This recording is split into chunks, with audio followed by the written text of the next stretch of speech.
السلام علیکم مجاہد فرساد۔ آج کا پیغام۔ آدم علیہ السلام نے عرض کی، یا الہی، تو نے ابلیس کا میری اولاد پر تسلط قائم کر دیا، اب تیری مدد کے بغیر اس سے کیسے بچا جائے؟ اللہ نے فرمایا، تیرے ہر ایک فرزند کے ہمراہ 2 فرشتے محافظ پیدا کروں گا۔ آدم علیہ السلام نے عرض کی، مزید عطا کیجیے۔ فرمان ہوا، 1 نیکی کا ثواب 10 گنا۔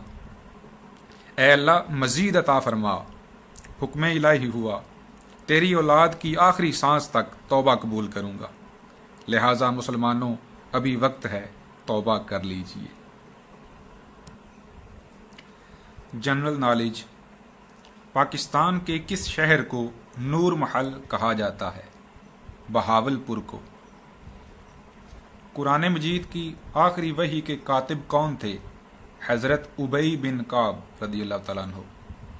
پاکستان میں زیادہ شائع ہونے والا اردو اخبار کون سا ہے؟ جنگ۔ پودے رات کے وقت کیا خارج کرتے ہیں؟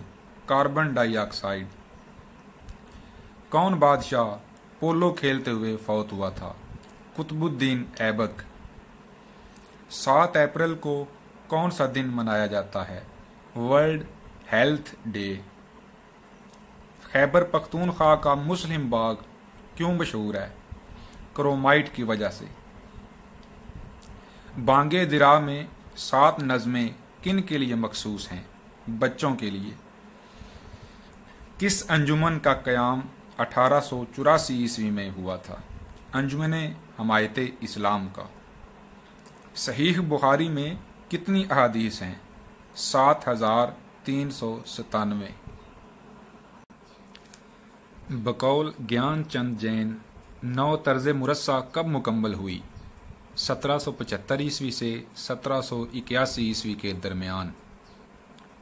1145 ہجری میں کون سی کتاب لکھی گئی؟ داہ مجلس، جس کا دوسرا نام کربل کتھا بھی ہے۔ خندہ ہائے بے جا کے معنی کیا ہیں؟ بے وقت کی ہنسی۔ رموز العارفین کس کی مثنوی ہے؟ میر حسن کی۔ رموز السالکین کے مصنف کون ہیں؟ شاہ امین الدین اعلی۔ ابن الوقت کو مکمل ناول کس نے کہا ہے؟ ڈاکٹر سلیم اختر نے۔ کس نے اردو شاعری میں رزمیہ کی کمی پوری کی؟ میر ببر علی انیس نے۔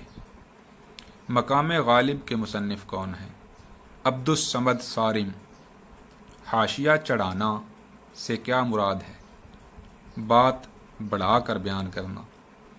قواعد کی روح سے سرخ پھول کیا ہے؟ اس میں صفت۔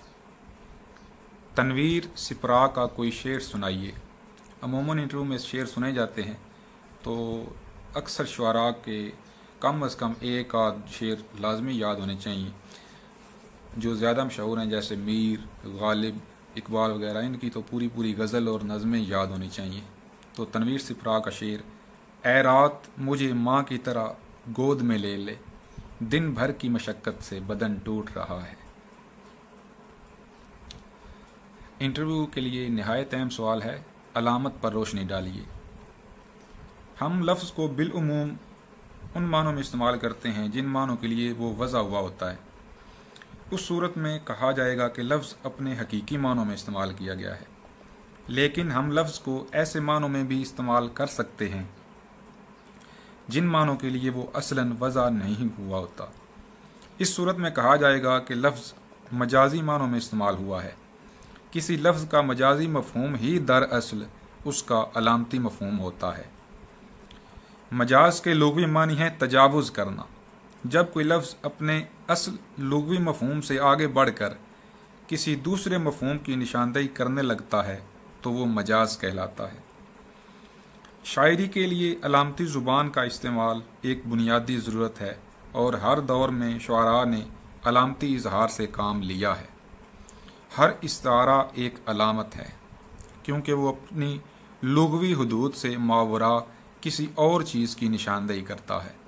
غزل کی شاعری تو تمام تر علامتی شاعری ہے۔ بڑے شعراء ان علامتوں میں نئے معانی بھی سموتے رہتے ہیں فرحاد کو ایک مثالی عاشق کی علامت کے طور پر پیش کیا جاتا رہا ہے، لیکن علامہ اقبال اور فیض نے اسے مزدور طبقے کی علامت کے طور پر بھی استعمال کیا ہے۔